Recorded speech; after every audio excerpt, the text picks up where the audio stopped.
Merci beaucoup, Monsieur le Président. Thank you, Mr. President. President Michel, President Sall, Chancellor, thank you all so much for being part of this today. Let me actually start by inviting another colleague to the stage, President Petro of Colombia. Would you please join us if you're here? And maybe he's not here. There we are. Mr. President.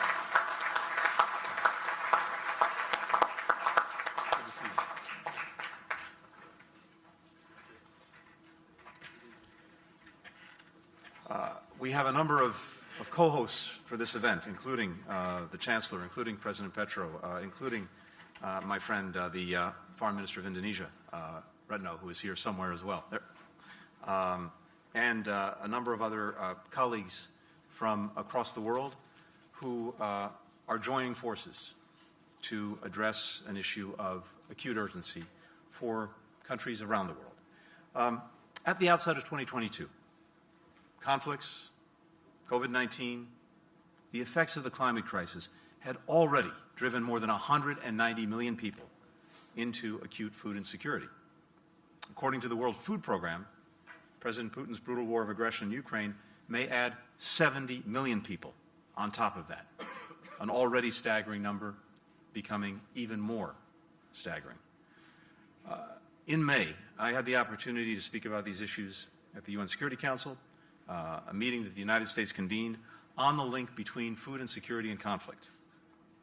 We also chaired a food security ministerial here at the United Nations, where we launched one of the initiatives you've heard about already, the Roadmap for Global Food Security, a call to action. It calls on member states to take 7 actions, which include keeping food and agricultural markets open, increasing fertilizer production, investing in climate-resilient agriculture. More than 100 countries have signed on to the roadmap. Many are already acting on those commitments. Action is crucial because the current crisis is one that no individual country or even group of countries can solve alone. And that's why we're here together. The work before us is clear. First, we have to get emergency aid to the people who need it. Since February, the United States has provided more than $6.1 billion in humanitarian assistance and $2.3 billion in development aid to combat hunger and strengthen food security. I'm proud to say that we're consistently the largest donor to the World Food Programme, providing more than half of all contributions. Some countries with the capacity to do more are among those doing the least. That needs to change. And no matter what countries have done so far, every country is called upon to do more. Tomorrow, the United States will do just that when President Biden announces new assistance from the United States. Another way that we can support immediate relief is by pushing for an extension of the deal that the United Nations and Turkey brokered between Russia and Ukraine, which has allowed for grain and other agricultural products to be exported from Black Sea ports. Now, that agreement should never have been necessary in the first place. The only reason it was is because Russia, having invaded Ukraine, was then blockading its ports and preventing food that had been feeding the world from getting out. But we had to deal with the reality before us, and the deal that was brokered by the United Nations with Turkey's assistance actually enabled the grain to start moving again. And as you've heard from my colleagues, despite some of the misinformation that continues to come from Moscow, that grain and other food products are getting where they need to go, to the countries most in need, predominantly in the global south. It's also helped lower food prices around the world. So it needs to keep going. It needs to be renewed. That is urgent. Second, we have to strengthen the global food systems and help countries develop the capacity to produce their own food so that we can prevent new crises and build resilience to further shocks. You heard President Sall say it very eloquently. We need durable agricultural production. We have to respond to the emergency, but we also have to set ourselves up for the long term. Back in May, when we hosted the Food Ministerial, many of our African colleagues especially made clear that as much as they needed emergency relief, what they really needed was more investment in agricultural innovation, sustainability, self-sufficiency. I am convinced from the time that I've spent recently in a number of countries in Africa, the capacity is there, but it needs help, and we need to help. We have heard that call.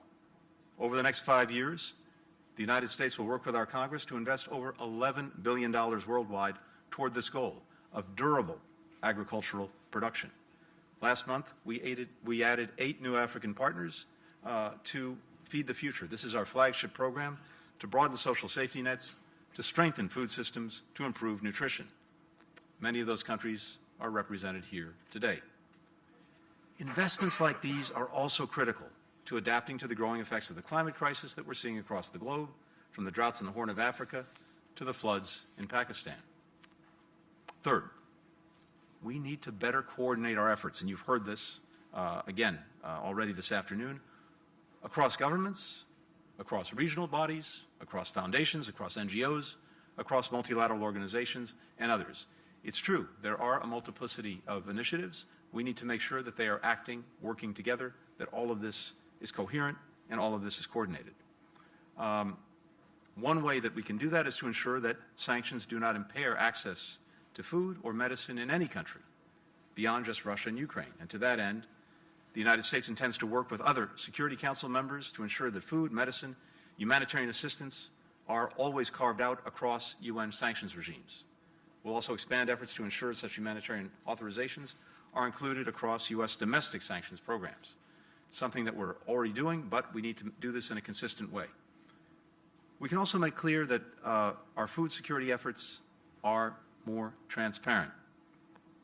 The United States will soon publish a report tracking our progress toward hitting the goals in the roadmap that we put out in May, from boosting assistance levels to launching new programs like the Caribbean Zero Hunger Plan, which was created with CARICOM in the Dominican Republic. And we urge others to publish their own reports so that, again, we can better fill gaps and avoid duplication among us. This unprecedented gathering and the leaders' declaration that we produced is another way that we're strengthening our cooperation. I hope that all countries here consider it and endorse it and encourage others to do so as well. But maybe most important, beyond what we say, is of course what we do. Not only for the good of the people around the world bearing the brunt of this crisis, but also because the health, the stability, the well-being of our people depends on the food security that we build together. With that, I would now like to turn the microphone over to our colleague, President Petro of Colombia. Mr. President, the floor is yours. Thank you.